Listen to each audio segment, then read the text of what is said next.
Então apresente-se, por favor, Vitor.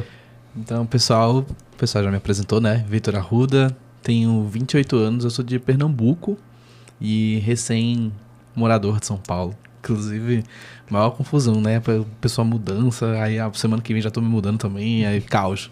Mas, tô na internet tem bem pouco tempo, se você parar pra pensar assim. Acho que tem menos de 2 anos que eu tô nessa caminhada que todos nós estamos. Mas...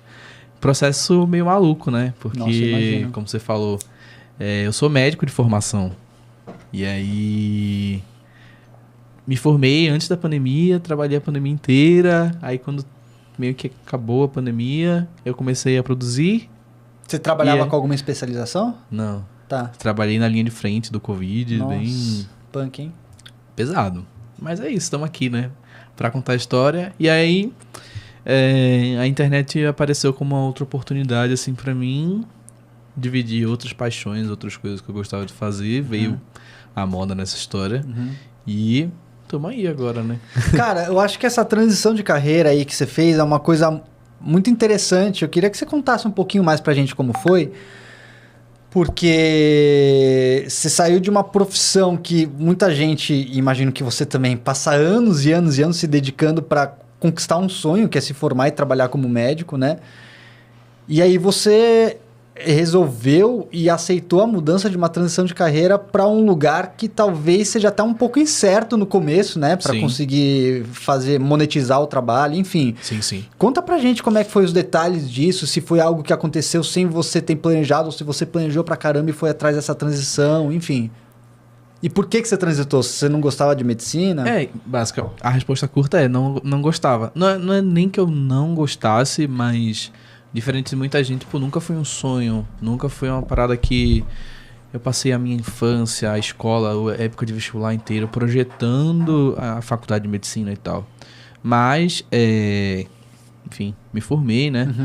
E não via muita perspectiva também tinha poucas áreas da medicina que eu me identificava para poder seguir como um resto de treinamento, né? Tipo, fazer residência, especialização e tal. E daí...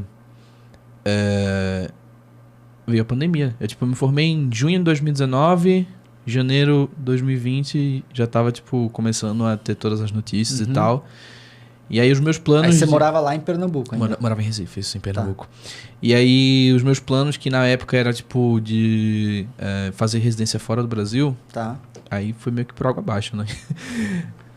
Fechou tudo, pandemia, não tinha como sair pra canto nenhum, né? Daí continuei trabalhando por um bom tempo, assim, e já não tinha muita perspectiva de o que é que eu ia fazer depois, e tava meio confuso, né? Eu me formei novo, eu me formei com 24. Verdade. Era essa coisa de entender o que é que você vai fazer no futuro. Mas você fez medicina por uma questão familiar, assim? Porque você não tinha muito interesse, você falou? Então, na época do vestibular, eu queria fazer ITA. Que é a faculdade de engenharia e tal. Mas eu só não queria fazer engenharia, eu queria fazer ITA ou IME. Tinha uma régua um pouco alta aí. O que era o outro? É de medicina? Não, é engenharia também. Só que é de uma outra parte, né, das escolas militares, que é no Rio. E daí, só que eu, num dos vestibulares de Pernambuco, eu acabei colocando também medicina e passei. Só que no ITA e no IME eu não passei, logo quando eu saí do colégio, assim. E aí eu tava meio desestimulado de, tá fazendo cursinho de novo. E aí eu passei, não passou passei. em medicina assim despretensiosamente. Cara, eu acho que eu nunca ouvi alguém falar isso. A medicina era a minha segunda opção. Caramba, cara. Na Faculdade Estadual de Pernambuco. Caraca, eu conto essa história, eu fico com muito medo de soar prepotente, assim. Não sou prepotente. Mas acabou que foi isso que rolou. Eu lembro que na época o pessoal... Os meus colegas de turma, que foram colegas de turma, né? As pessoas que não me conheciam sabiam que a medicina não era a minha primeira opção. Aí o pessoal ficava assim, nossa, esse menino do ITA tá tirando a nossa vaga, não sei o quê. Nossa. Mas aí, eu terminei a faculdade. É verdade. Aproveitou a vaga. Mas foi uma experiência muito legal, assim. Eu acho que me deu visões diferentes de muitas coisas, assim. Inclusive essa coisa, talvez, do contato pessoal, né? De ter o tato de conversar com as pessoas e como como conversar de uma maneira que deixa as pessoas confortáveis, assim. Tá. Que acho que isso é uma coisa que eu uso muito na minha comunicação hoje dentro da internet, que é de construção desse espaço de diálogo, de conversa, que querendo ou não, se você está falando com as pessoas e você não tem feedback, você não tem esse retorno, essa troca, você meio que está conversando sozinho. Aí você faz o quê para alimentar seu ego? Não sei se é uma coisa que eu compactuo muito, assim, né? Mas é isso.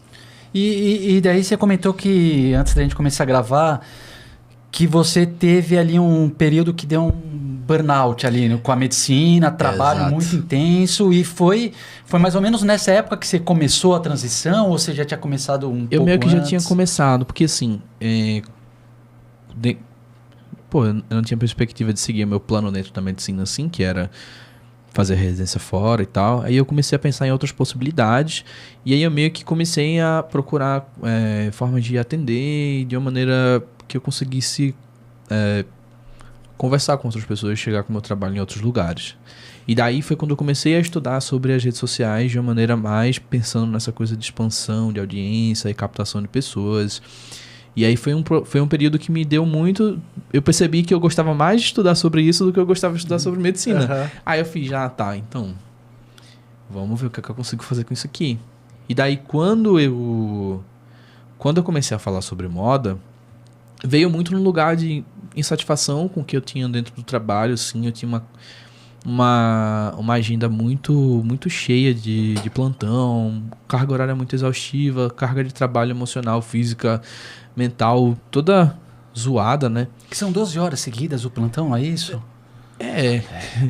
E aí depende, né? Porque, assim, tecnicamente, o ideal é que não se faça mais que isso, né? Só que tem as pessoas que fazem... tem gente que faz por necessidade, tem hospital que não regula muito bem essa mais coisa. Que 12? Mais que 12. Nossa senhora, cara. Tá maluco. Tem gente que dá 24, 36... 36? 36. Horas sem parar? Sem parar. Assim, né? Você tem as escalas, tira horário de almoço, não sei o quê, mas... Nossa, você tá dentro do hospital maluco, 36 horas, né? Que isso.